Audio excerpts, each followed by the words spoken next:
Hi, my name's Dave. I'm also known as Infected Flinch, and this is a very weird thing. We're usually next to each other, touching each other, feeling our presence, but it's a bit different. But I've got with me.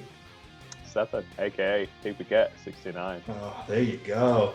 So we're doing a quick video, and I'm saying cheers. I've got a beer, so cheers. Oh, I have some Pepsi Max Ginger, like no regrets. No regrets. I just thought there's remembered. haters for Pepsi Max Ginger, but screw the haters. I don't know how you can have ginger. That's I really like crazy. ginger. I really like ginger beer.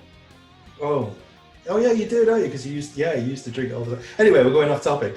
We're here already. We're here to talk about the top 10 games of the last generation. I didn't make this very clear because when we talked about it, were we allowed to have PC games in there, or were they just purely console games? I've got both. Oh, okay. I mean, like nowadays, what's the difference? Yeah. There's very few. I mean, I guess you have like first-party exclusives, and there are some PC games that like don't make it over because they don't translate very well to like controller, even though a lot of companies try anyway. Yeah, absolutely.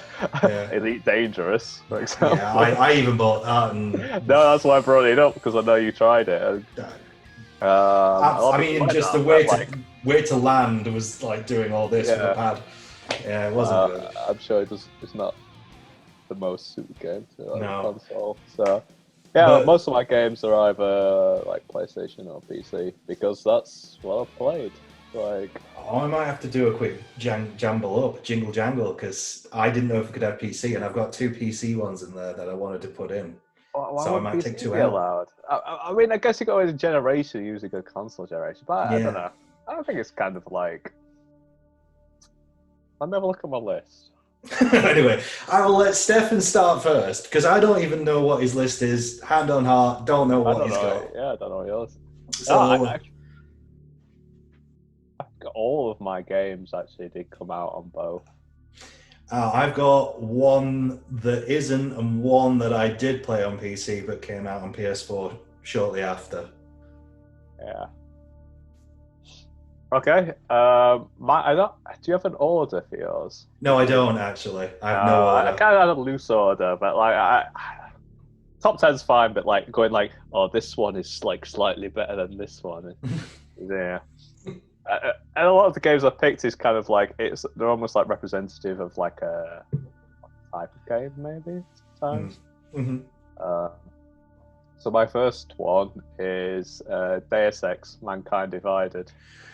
I actually looked at putting that one on my list, and I think the reason why I didn't was just how cockamamie the ending was. Like, just how weird this is the thing. There was a lot of when it came out. There was a lot of people complaining that it was short. And that it ends kind of abruptly, and it leaves a lot left, like a lot of plot threads left hanging. And the final boss you do fight, he does have that feeling of being like, like the James Bond henchman. Yeah. So you have the bad guy, and then he has his like number one, his like big brutish guy. Yeah. I just kind of feel like you beat that guy, and then the person behind it all. You don't then go on to fight that guy. It just stops. It is like they just kind of like cut like the last third of the game. Because wasn't there a big Russian guy with a bald head and a weird? Yeah. And he seemed the big bad guy. Yeah, he's the big bad guy, but like he was like he wasn't just a big brutish guy. Actually, they gave him. He was intelligent, wasn't he? Yeah. He was intelligent, and he believed in his cause. But like Deus Ex is a sort of world where it's all about manipulations from behind the scenes, and he was like an idealist that was, I think, basically manipulated into doing someone else's bidding. Because they didn't. I'm trying to remember now, because like when I looked at it, I was like, I don't remember enough. I just remember at the end feeling really sore about it. That's the reason why it never went on my list, because I remember the journey of it being really cool. Like, you go into a next door neighbor's apartment at one point, I remember. Yeah, well, one of the reasons it's on my list is because of Prague. That hub you're in, and just how how fun it is to explore and how the different, the way you get into other people's apartments, how you navigate, all the hidden little things you can get there if you move some like dumpsters and like stack some crates, and it was so fun to go around that place and explore and figure out these puzzles. And the bank level as well was this huge place with like so much to it. Yeah, because I remember going in there and I got fed up and I blew everything up, and then there was consequences for what I'd done. I couldn't go back in anymore. So I was like, oh shit. Well, that's the end of that for me. You could get in through the sewer, you could get in through the parking garage, you could go in through the front door. There was a whole vault section where depends if I want to spoil it, but there's a massive revelation you can find out in one of the vaults, which you don't even have to go in. Absolutely, I remember that, because I maxed out all my hacking, and I got into that. I'm always like, I need to be able to unlock any door and hack into any system. I just have to. I can't. The idea when you come across like a door or something you can't get into, I was like, oh no, I must get in. No, but that door is literally saying, bollocks to you. You're never going to find out what's behind this door, and you just go, I'll be back. Yeah, I'm coming back. I'm getting in there. So I thought the story was pretty good, if it did end up a bit abruptly. I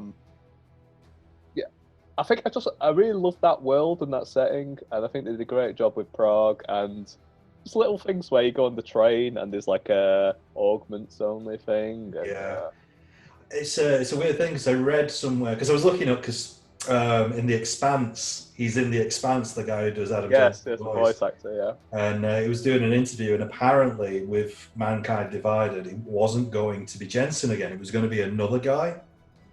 Well, there's a hint that the Adam Jensen you're playing isn't Adam Jensen. It's just someone else. I seem to remember like everyone's like treating him like he's something or somebody else. It always it has amnesia, and also has these weird augments he never had before. So there is a suggestion, and maybe even have gone into it more with like a third one, or like if the game went on a bit longer. But I didn't think it was that short. I mean, maybe because of the way I play games, like I love to explore and find all the different solutions and like look around. I didn't think it was short, so I didn't really. It was shorter than the other one, Human Revolution. I don't think it was short. I didn't feel like shortchanged, and so the plot threads which didn't get resolved. That's the problem. There was stuff with Bob Page though, and corporations and the companies that were in like the first Deus Ex. So I kind of, for me, some of it was just like, well, it's just hinting at stuff that gets sort of explored in Deus Ex 1 anyway. It's not just.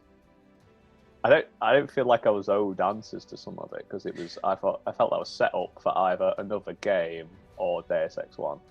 Yeah, because like I always remember going into Mankind and going, wait a minute, what happened? Which ending did we go with at the end of the first one of Human Revolution? I remember that. Yeah. A real weird stickler in my brain. I think the solution to go for is kind of interesting. It's kind of all of them. It's all three. And it almost feels like you say, that's not Jensen. That's someone else taking on Jensen's persona. Yeah, there's a whole like, because you talk to your old boss from the first one, and you don't know if you can trust him at all.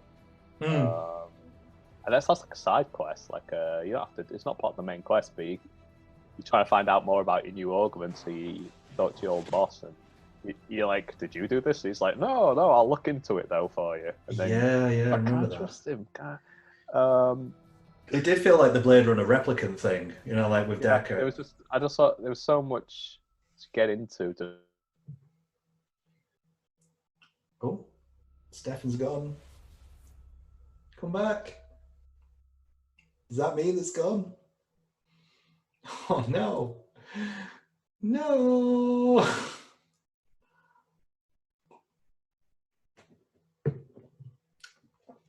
Oh, come back, Stefan.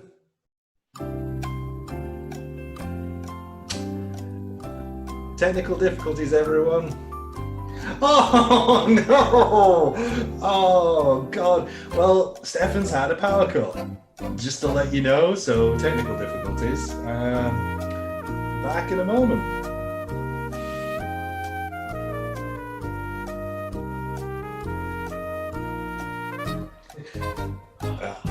I'll reintroduce this. We got 10 minutes done. That was it. Yeah. Hi everyone, we're back. There was an hour and a half there, and it was Stefan having a power cut.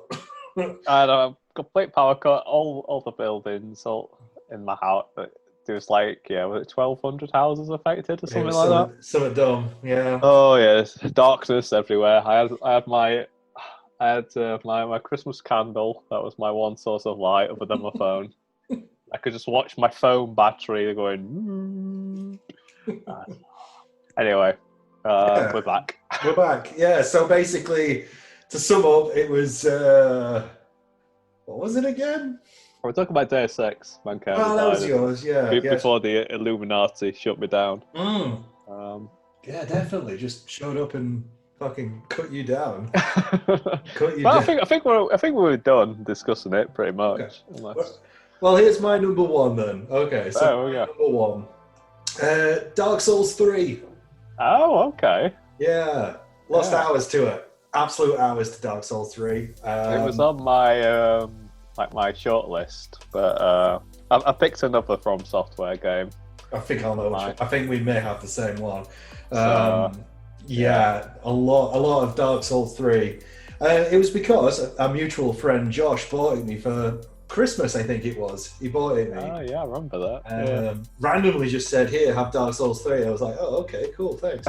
And we all played it together at one point. I'm sure we did. I think I played it. Yeah. I think they just nailed the formula right. It's not the best Dark Souls game for me. I still think the first one is still the best because no one knew what that was like. That's how I always feel with Dark Souls 1. It's one of those it was just a lightning in a bottle thing. I remember buying it, playing it, and then saying to you, "You've got to play this because I have no idea how it works, and we've got to play it together." And I was going through nights. Right. Yeah. I was going through nights at the time for the first one at PlusNet, and I remember that game just kind of getting me through it in a weird way. Yeah. That's a great series. I did weigh up the third one. In the end, I really can't put my finger on it, but there was something slightly uninspired by the third one. It was pure, almost like the pure thing of where they've gone. We've done it 3 times before, so they did Demon Souls, Dark Souls, then Dark Souls 2, and then they just formulaically got it right because they've done it enough times. Yeah, I think in terms of a game, it's great. It didn't do anything really that I hadn't already seen in a way with Dark Souls. Yeah. You know what I mean? It's like, here's another Dark Souls game. I was like, okay, I'll take it. It's another Dark Souls game. Don't get me wrong, but it was, I don't know, it was lacking a touch of magic, I think. I think it wasn't that long since Dark Souls 2 as well. I seem to remember. Yeah, well, a different team made that, I think. Yeah. So Miyazaki did Dark Souls, and then I think he did Bloodborne. But they had another team doing Dark Souls 2. So that's why Dark Souls 2 is a bit weird, because they didn't have the same director. Yeah. They was back for Dark Souls 3. Dark Souls 3 didn't come out that long after Bloodborne, really. It was was it a year? Maybe a bit more? There was a weird point where it felt like we got lots of From Software stuff. Yeah. I don't think now it's all just disappeared again. And now they're kind of there's Elden Ring, which is coming out fuck knows when. Teamed up with George R.R. Martin to give infinite delays on their projects. They're not even talking about it. It's meant to be out this year, I think. Is it meant to be out this year? Okay. Sure, originally Elden Ring was meant to be out this year. Originally when they were talking about it, and they've shut up and said nothing since last year, maybe. Yeah. Yeah, that's a good choice. Yeah. I thought it was a good choice. I think it's mechanically really there. I like you say, I still think this first one is the best one. I just remember. I always wonder if it's like a sort of first love thing with Dark Souls, and because there's a lot of people that swear by Demon Souls. I remember you didn't go with Demon Souls. No, I couldn't get on with it. And I played it, I completed it, and I enjoyed it. But for me, when I played Demon Souls, there's a lot of like their first attempt at that sort of game. You can tell they learned a lot making that, which then went into Dark Souls. And I think Dark Souls was like, all the lessons learned from Demon Souls. So if you go back to Demon Souls, there's a lot of like stuff where you go, oh, okay. Yeah. The way they had like magic and mana was kind of broken for that sort of game. It was easy to sort of cheese it with magic, and some of the boss designs were like really bad. They were almost like puzzles, but like you had to do a certain thing to get rid of the certain thing to then be able to kill it, which I just couldn't get on with that with Demon Souls, really. I think the boss design wasn't the best, and there was stuff like they had the grasses for your healing rather than Estus flasks, and I always loved Estus flasks with the idea is like introduce that whole mechanic of you could rest, the enemies who come back, but then you'll have more healing. It just gave you that sort of dilemma. Yeah, absolutely. Thing to think about. But I think I don't know what it was with. I mean, I love Dark Souls 3. I think it's great, and I think it's the best one we've had this generation.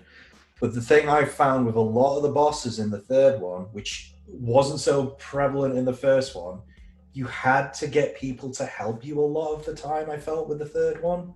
I caved once. There was once. Yeah. There's one big guy where you ring a bell and he's flying around all over the shop, and as soon as you lock onto it, the camera just absolutely goes bananas, does not have a clue what to do with it. And it's like, unless you've physically created your character to deal with things from a distance, it's just going to flatten you. So you need other people to help you. I remember that one. The one I had a problem with was the two princes. Oh God, yeah. That was the only one where I resorted to getting help. Like I was stubborn about everything else, but that one, it was just he had such little time in between his attacks. You had to hit him as quick as you could. Yeah. No, it wasn't. It wasn't hitting him. It was like if you ever needed to heal or like take a breather or like gather yourself, you had no time to do it. So by having someone else in there, they could take the aggro for a bit to allow yourself to like heal. But without that, it was so hard. It was basically you'd have to almost do it perfectly to do it. You had no. Yeah, because the one I'm thinking of is the guy with the weird swords, as he does like all the weird ballet dancing. Oh, the dancer. Yeah, that was the one. I hated that one. Could not. I don't think I had that much problem with it, but it's kind of it's one of those bosses where you can actually do a lot earlier than you need to. Yeah, because he sets everything on fire, doesn't he? The everything behind him in the kingdom or something, from what I remember. Yeah, it's like he sets something on fire. I think I just kind of came back later, and I was a bit more leveled up, and it wasn't quite so bad. But yeah, that's my first one. So there you go. What's your number two? Doom. Doom. Yeah, Doom made it. It's a good choice. The Doom 24. Is it 14 or 2016? 2016. Doom 2016. The kind of reboot Doom. Because it was just like a massive surprise. Yeah, it was. Yeah. I remember like shitting on it when they did. They had like a gameplay reveal demo at like E3, and it was in like the factory level, and I was watching it thinking, this looks shit. Yes, it did not give itself any favors, that demo. It looked atrocious. I was like, no way they're pulling this off. And then I think you lent it me. I think you were like, no, seriously, play it. Even then, I was like, I don't know. I had like no faith in them, and I played it. I was just like, this is great. Yeah. It feels like they captured the spirit of Doom, whilst not just Yeah, because like It had its own stuff going on. It wasn't just like, oh, we just kind of made Doom in better graphics. It had its own stuff going on, but it was just. It wasn't a replica of Doom, but it was the spirit of Doom. Yeah, and I mean, like, I think this is, I think this is where Doom Eternal kind of falls over, because like somebody I worked with, he kind of nailed it, where it's like Doom 2016 just does the thing where it goes, here's a guy, he's gonna kill a lot of things. There's a lot of bad things in the way. He gets to the end, you go with him. There's a guy who's talking about what you need to do over here. But really, all Doom Guy's going to do is just literally break shit and get the job done. That is literally it. Yeah. There's a little bit in the intro. I watched the video which pointed this out. I thought, yeah, that's really cool. There's a bit where, like, there's like a message being played about trying to explain the plot, and the Doom character doesn't give a shit. No. It literally, like, give me a gun, I'm going to go outside with a shotgun, and I'm just going to blast my way. There's a fun bit I remember where the guy, I think it's Vega or whatever his name is, Sam or somebody, I can't remember his name, but he says something along the lines of like, there's like a thing he's got to get this like special thing out. It says like pull the things one at a time, and he literally just boots it and kicks it like down and crushes it, and then takes it out. It's like, you don't need to disable it like that. You just need to pull the flaps, and he just fucking batters it, and then moves on. But like that's why I don't like Doom Eternal, because it's like they just throw all the shit at you about like where Doom Guy came from, why Doom 64 is important, and you're just like, I don't give a fuck. I just want to shoot things. Like you say, the essence in Doom 2016, it's just there. That is literally, it's just guy kills things. And it sounds a bit. I also put it in there because considering what people think of as first-person shooters, like, even though if it's kind of like pure and basic, no one else is really doing that. You had stuff like, I don't know, Shadow Warrior and a few indie stuff. Serious Sam, I guess. Yeah, but it's like very little games that like, yeah, it managed to feel modern, yet still like Doom, and find its place in the current gaming landscape. You know, it was sort of, yeah, I think it was like superbly fit. Yeah, and Mick Gordon's done a perfect soundtrack. The soundtrack. Yeah. Yeah. It just like everything about it just seems to. I remember watching, I think there's a No-Clip documentary. And I remember when I kept adding guitars. He was told not to have guitars, and they went, I'll put one guitar in. And they went, oh, that sounds pretty good. Oh, I'll put another guitar. I'll turn the guitars up. And then before he does it, the entire soundtrack's just guitars. Yeah, literally just full of guitars. And it's like, everyone's just like, yeah, right, like, keep it up. Yeah. No, that's what I say about that gameplay demo I was mentioning earlier. That had like an older version of the soundtrack, which didn't have any guitars and stuff. And there's a bit with Mick, and he's like, "Yeah, I think that's kind of my fault as well, because it didn't. The music wasn't driving the game, the action in it, and like, so that's why it felt like, yeah, it wasn't coming together." So. Yeah, but. Yeah. That's why I find Doom Eternal. I don't know. I could not get on with Doom Eternal, and the fact that I haven't played it, and well, now I've got Game Pass. It's on Game Pass, so I'm gonna give it a shot. If my computer will hack it, it's a very well optimized game actually. Yeah, the version is like superbly optimized. Yeah, the Marauder is the love-hate relationship of the game. People seem to love it or hate it. Yeah, and some people swear by the game. Yeah, and some people hate it. Yeah. Oh man, I mean, like, it was only because somebody I used to work with at the call center just said, "Shoot grenades at the floor. That's the only way you can kill him." That doesn't work. Oh my god, it does. And that's how I killed it. So you like get like grenades. If you keep peppering the floor, he'll just run into it. And that just felt like I was cheesing the game rather than learning the mechanics. Well, I mean, from what I understand it, they've made it so the enemies, you have to take them out of specific methods rather than just shooting them. And yeah, I guess you either like that idea or you don't. There's far too much shit going on though for that, because they kind of just throw everything at you in the kitchen sink, and you're just like, that big brown blobby thing looks like that big blobby brown thing, but why does that one do that and that? And your brain just fuses, and you just want to shoot it. Which is where I think Doom 2016 just goes, shoot it, get rid of it, and you're like, that's cool. Leave it at that. Just leave it at that. But, cool. What's next on your list? Mine is the Sexy Brutale. Oh yeah, my presents. Yeah, that was one that you bought me. Yeah, Sexy Brutale or Brutale, I don't know how you call it. It's time travel, wibbly wobbly, great story, great, just everything about it. And the only problem with a lot of the games on my list, once you played it once, you can't play it again. And that is the same. It's one of those games I own. It's on my pile of shame. I actually own it. I haven't played it yet. You know. When I was like putting together this list, I was like, I wish I'd like. I actually been playing a lot of games recently. I've been trying to like catch up on a bunch of stuff, but I just like, oh god, I wish I could go into like the hyperbolic time chamber in like Dragon Ball and just like spend a year playing all the games that I've missed and I've not caught up with, just to make my list better. To be honest, because I'm just like. Because Sexy Brutale might be on my list if I'd played it. You know, there's games like that where Disco Elysium's another one. I played like an hour or two of it, and I really enjoy it. But I just need to go back to it and play more of it.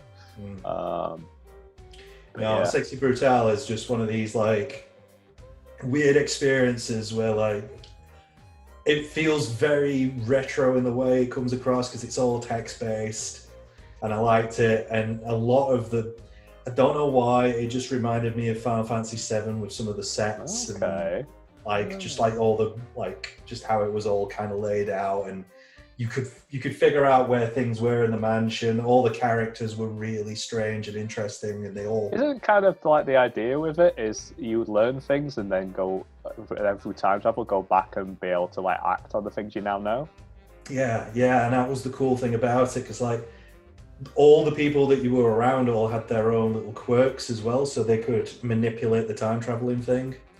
So I think there was one where, if I can remember rightly, she had a butterfly mask, but she was blind, so she couldn't see you when you were in the room, but when you time traveled, she could.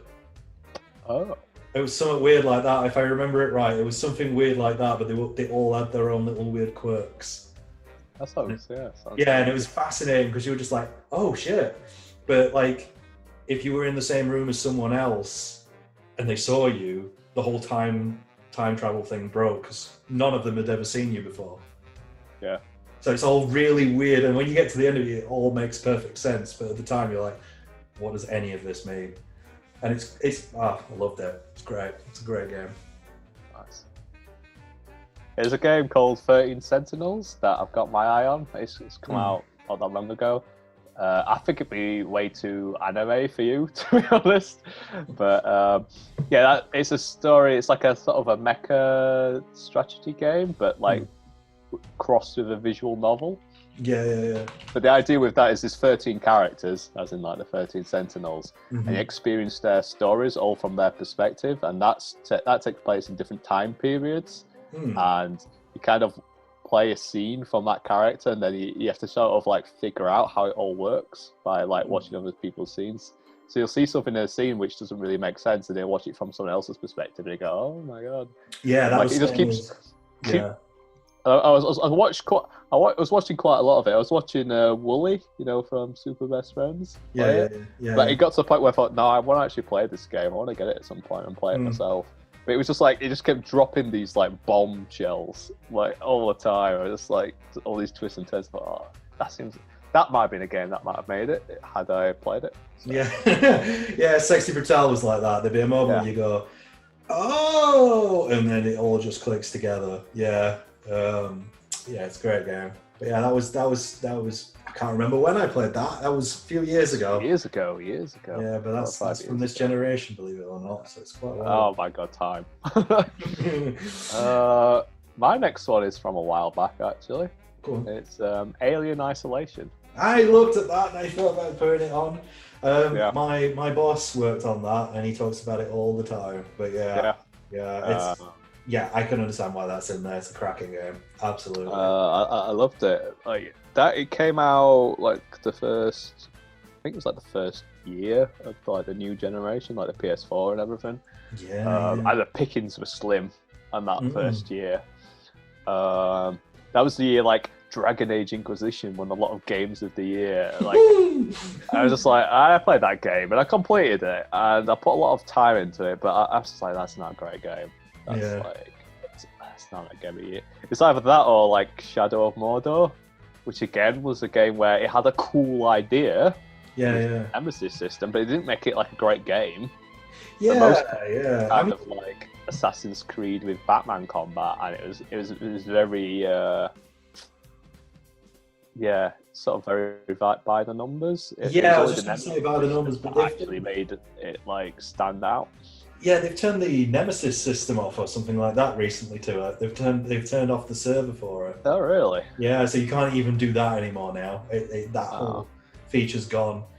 No, Alien versus Predator. Where am I going? Alien Isolation. Alien Isolation.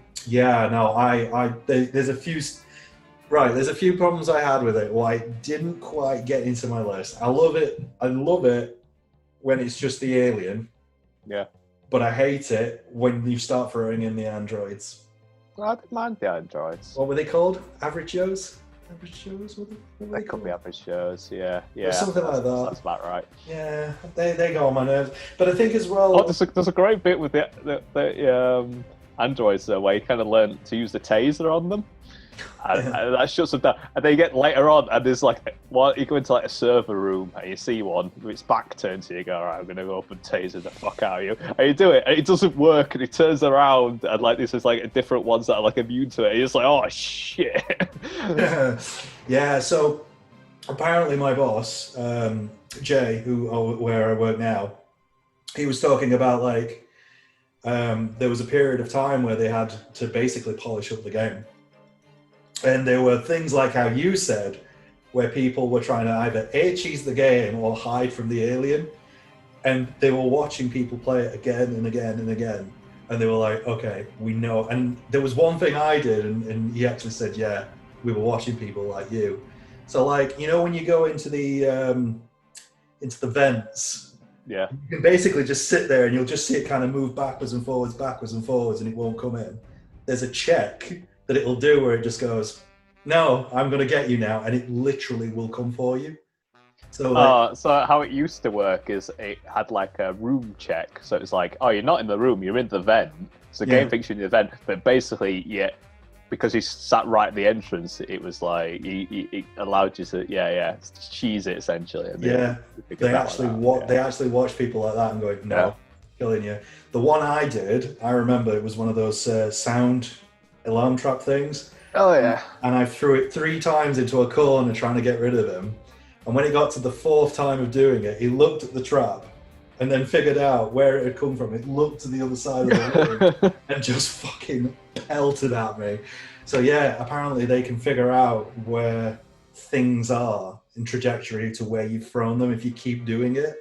Yeah. So there's all this kind of weird stuff that they factored in for people trying to cheese the game, which is just design-wise. I said the AI. I mean, obviously they kind of cheat it a little bit, but like it did feel, for the most part, like you're actually against the creature. And it was one of those where a lot of alien games just have you with a big machine gun just mowing down endless aliens, and this had like one for the most part. And it was like terrifying. Yeah. And you had that thing where you wanted to explore, but it was dangerous to go out for too long. And like, I just think they nailed the aesthetic and the atmosphere of Alien as well. Like the way everything looked, sounded, the way you interacted with it. It was great. Yeah, because the one other cool thing I know that they've been telling me about was like, you know, like the UI and everything. Yeah. Like where it's got all the weird crackles and stuff. They literally made like a mask to go over every UI. They got an old VCR recorder, just left it turned on with a blank tape inside, and just recorded it to get the static. Oh, nice, yeah. So like, that static is literally a VCR. Yeah, it's perfect. It's perfect. The game looks perfect. Yeah, I mean, the only to say like